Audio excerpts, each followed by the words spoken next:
Boa noite, me chamo Paula, sou tutora do curso de Segurança do Trabalho na Escola Politécnica Brasileira e hoje quero convidar vocês a conhecer um pouco mais da norma regulamentadora número 5, que é a CIPA. Vamos começar dizendo o que significa CIPA. A CIPA ela significa Comissão Interna de Prevenção de Acidentes e de Assédio. A CIPA ela surgiu no Brasil ainda na época do governo de Getúlio Vargas, através de um decreto-lei que hoje encontra-se revogado por ter sido substituído por uma outra lei. Durante todo esse tempo, a CIPA ela passou por diversas atualizações, onde podemos citar a atualização mais importante em 2021, que mudou diversos pontos da ANR, bem como a atualização que ocorreu em dezembro de 2022. Conforme vocês podem verificar na tela, essa atualização de 2021, de fato, modificou diversas coisas e sim era necessária, e já de 2022 foi mais com relação à nomenclatura da CIPA. É importante destacar que a nomenclatura da CIPA ela foi atualizada em razão de uma lei sancionada em setembro de 2022, onde foi instituído o programa Emprega Mais Mulheres. Por essa razão, a CIPA teve a sua nomenclatura atualizada. Você pode estar se perguntando, será que era necessário atualizar a CIPA? Sim, era necessário, porque a nossa norma regulamentadora de número 1 ela foi atualizada. Então era necessário que a NR5 ela fosse atualizada para que o seu texto ficasse em conformidade com o texto da NR1. Não só a NR5 foi atualizada, diversas outras NRs também foram atualizadas, com o intuito de deixar esse texto harmonizado, como já falamos, como também simplificar o texto da NR5. Quando a NR ela vai ser atualizada, sempre é aberta uma consulta pública. Então, a sociedade em geral ela pode participar, ela pode contribuir para a atualização dessa NR. Na CIPA, eu trouxe alguns pontos importantes que vocês podem verificar aí na tela, que foi como sugestão a exclusão da CIPA, que obviamente não foi acatado, né? A sugestão era que não fosse mais necessário haver CIPA na empresa, deixar como opcional essa constituição da CIPA, então a empresa escolhia se queria ou não constituir, também não foi acatado. Dispensar a constituição da CIPA para as empresas que têm SESMIT, então aquela empresa que tinha SESMIT, ela não seria obrigada a constituir CIPA, também não foi acatada. Uma outra sugestão foi com relação ao fim da estabilidade, para retirar a estabilidade daqueles que são eleitos, e também não foi acatada, então permanece a estabilidade. O presidente ser escolhido pelos representantes dos trabalhadores, também não foi acatado. Modificar o mandato colocando para 2 anos, também não foi, permanece 1 ano.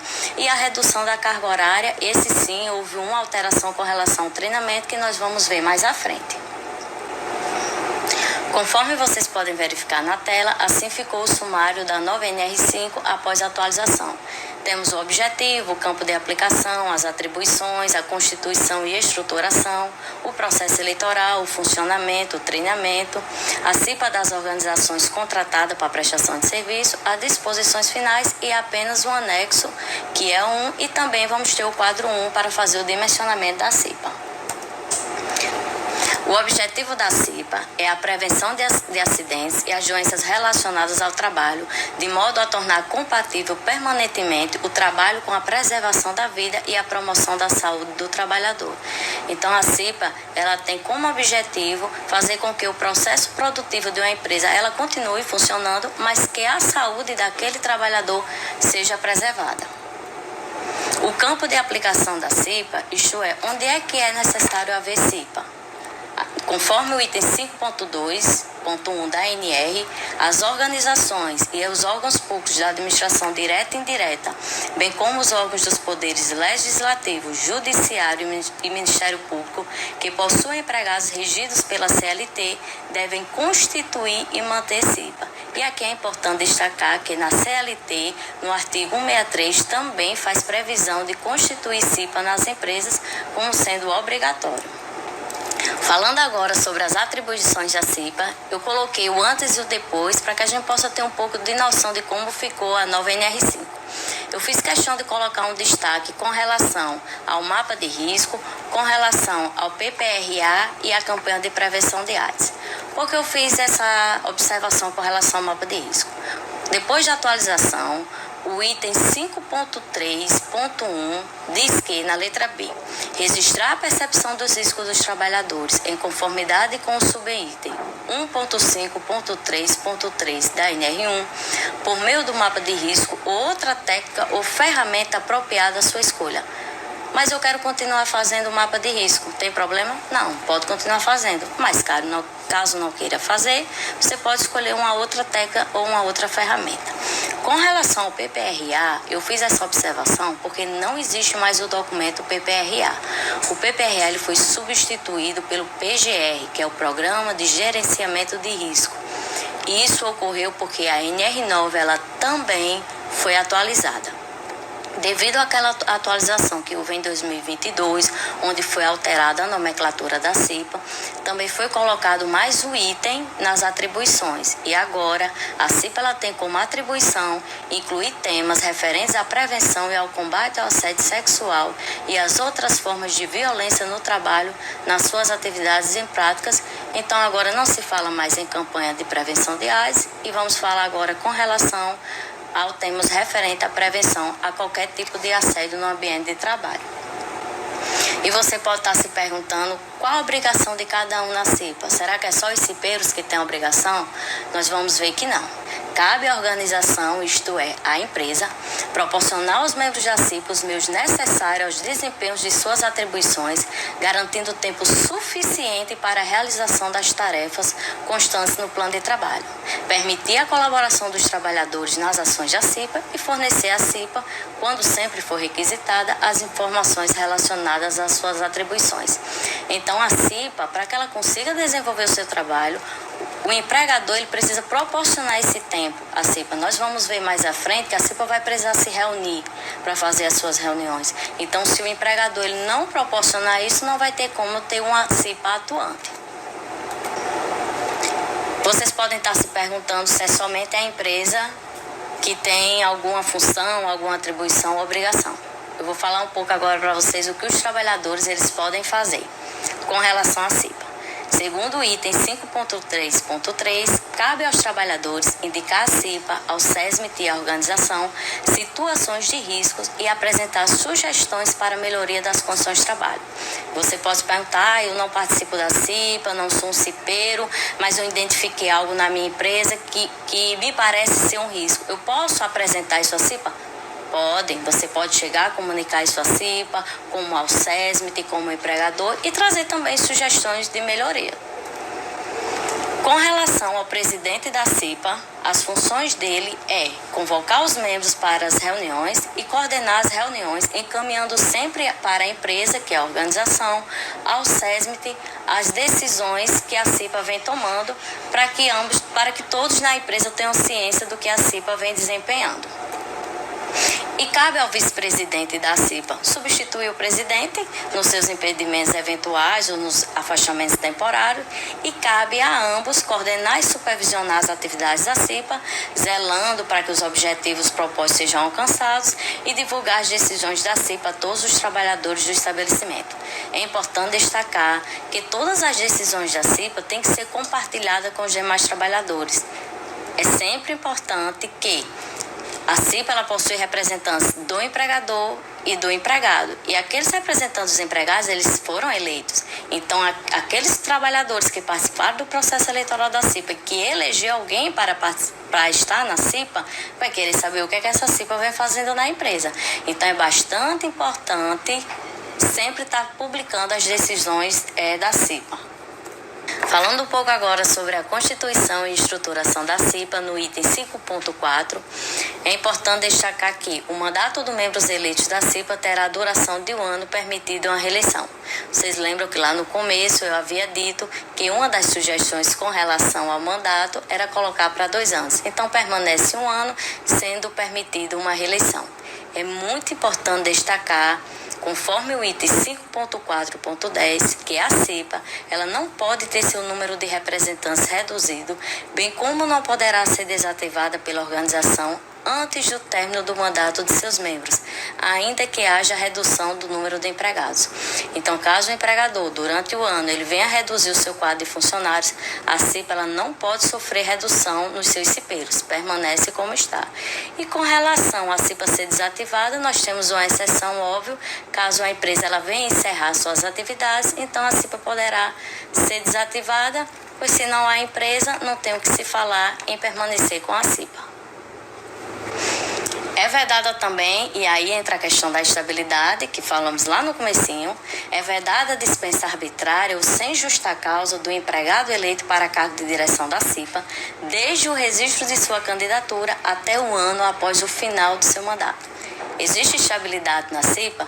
Sim, existe. E essa estabilidade ela começa no momento em que o trabalhador ele faz a sua inscrição, no momento que ele faz o registro da sua candidatura, até um ano após o final do seu mandato. Então, ele não pode ser dispensado da empresa de forma arbitrária ou sem justa causa.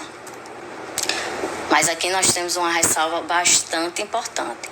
Os contratos de trabalho por prazo determinado não caracterizam dispensa arbitrária. E o que é contrato por prazo determinado? São contratos em que, assim como o empregador, o empregado sabe a data de início e a data de final daquele contrato. Então, como é um contrato por prazo determinado, tem hora para começar, tem hora para encerrar, não há que se falar em dispensa arbitrária. Com relação aos funcionamentos da CIPA, a CIPA ela vai ter reuniões ordinárias, mensais. Então, todo mês a CIPA ela vai se reunir para tomar suas decisões e ela já vai deixar um calendário pré-estabelecido que fique bom para todos os cipeiros, certo? Vão chegar num consenso de uma melhor data e sempre vão se reunir mensalmente. Há uma exceção na ANR, que é só com relação às microempresas e às empresas de pequeno porte e grau de risco 1 e 2, onde essas reuniões podem ser bimestrais. Mas caso a CIPA queira fazer mensalmente, não há problema. Assim como as reuniões ordinárias, a CIPA também tem as reuniões extraordinárias e elas só podem ocorrer em dois casos, que é ocorrer acidente do trabalho grave ou fatal ou houver solicitação de uma das representações. Nesse caso, em um desses dois casos, pode haver a reunião extraordinária. É importante destacar que tanto na reunião ordinária como na reunião extraordinária, os membros da CIPA eles vão designar um secretário para redigir a ata. Na CIPA anterior, na antiga CIPA, já tinha que deixar pré-definido quem seria esse secretário. Agora não, se cada reunião a CIPA quiser ter um secretário diferente para redigir a ata, não há problema. É importante que as decisões da CIPA elas sejam por consenso. Mas caso não haja consenso em suas reuniões, em suas decisões, é importante que a CIPA ela faça uma votação, já que não houve um consenso. Então, faz essa votação. É sempre importante colocar isso em ata, deixar bem esclarecido em ata que não houve um consenso. Então, os membros da CIPA decidiram fazer uma votação com relação a determinado tema que havia uma discussão, por exemplo. Uma novidade também com relação à CIPA, quando ela foi atualizada, foi com relação ao treinamento da CIPA. Algumas coisas foram modificadas na CIPA, conforme aparece na tela para vocês. Antes, na CIPA, nós falávamos sobre noções sobre a AIDS, certo? Que não é mais necessário. Conforme vocês podem ver agora, essa questão da AIDS ela foi substituída pelas noções sobre a inclusão de pessoas com deficiência e reabilitados no processo de trabalho. E mais uma vez também vem o assunto da prevenção e combate ao assédio sexual e outras formas de violência no trabalho. O treinamento da CIPA, você, futuro técnico de segurança do trabalho, você que já é técnico de segurança do trabalho, você pode fazer esse treinamento da CIPA. É importante que sempre ao ministrar um treinamento da CIPA, você sempre aborde os temas que está descrito na ANR. Com relação ao treinamento da CIPA, como eu havia falado no começo da aula, que houve mudança, né? Uma daquelas sugestões era com relação à carga horária, e sim, houve mudança. Antigamente, o treinamento da CIPA ele tinha 20 horas. Hoje não funciona mais assim, hoje é por grau de risco. Então, as empresas de grau de risco 1, a carga horária do treinamento é de 8 horas. As empresas de grau de risco 2, de 12 horas. Grau de risco 3, 16 horas. Grau de risco 4, 20 horas. Chegando agora ao final da nossa aula, com relação às disposições finais, é importante que toda a documentação referente à CIPA, ela deve ser mantida na empresa à disposição de uma fiscalização por um prazo mínimo de 5 anos. Então, toda a documentação da CIPA, isso inclui o processo eleitoral, como foi feito, isso inclui as reuniões, as atas de reuniões, tudo isso tem que ser mantido na empresa por um prazo mínimo de 5 anos. E esses documentos têm que estar sempre disponíveis caso haja uma fiscalização na empresa. Importante destacar que caso haja alteração do grau de risco na empresa, o redimensionamento da CIPA só pode ocorrer na próxima eleição. Então, suponhamos que a empresa ela era de grau de risco 2, e ela fez lá o seu dimensionamento e depois, no decorrer do ano, ela mudou para grau de risco 3 ou vice-versa. Ela não pode redimensionar sua CIPA. Ela tem que esperar a próxima eleição e aí ela faz um novo redimensionamento. E agora eu pergunto a vocês sabem dimensionar uma CIPA? Nós vamos aprender nessa aula como dimensionar uma CIPA e é super fácil. Você precisa ter a quantidade de funcionários da empresa, você precisa saber o KNAI da empresa, identificar o grau de risco e só assim dimensionar. Conforme aparece na tela de vocês, para dimensionar a CIPA, você primeiro vai precisar saber a quantidade de funcionários e o KNAI. Essas informações sobre o KNAI você consegue facilmente na internet, no site da Receita Federal. Em posse do KNAI, você vai verificar aí o anexo 1 da NR4, certo? Eu coloquei só uma pequena imagem para vocês terem noção, porque o anexo 1 é bem extenso. Então, em posse do KNAI, você vai verificar que aparece aí o código, a denominação e o grau de risco. Então, você verifica o KNAI, verifica qual a denominação, qual o grau de risco. Depois que você conseguir esse dado, você vai para a NR5, lá no quadro 1, que tem dimensionamento da CIPA. Você vai verificar o grau de risco, suponhamos que a empresa seja grau de risco 3. Você vai procurar aqui o grau de risco 3, você vai verificar a quantidade de funcionários que aparece aí no quadro de dimensionamento. Exemplo, vamos supor que a empresa seja grau de risco 3 e tenha de 20 a 29 funcionários. Você vai verificar que é um funcionário efetivo e um suplente. Importante destacar que sempre esse valor vai se repetir para o representante do empregador e para o representante do empregado. Então, você vai ter um efetivo e suplente, que representa o empregador, um efetivo e um suplente, que representa o empregado. Encerramos aqui a nossa aula, eu espero que vocês tenham gostado.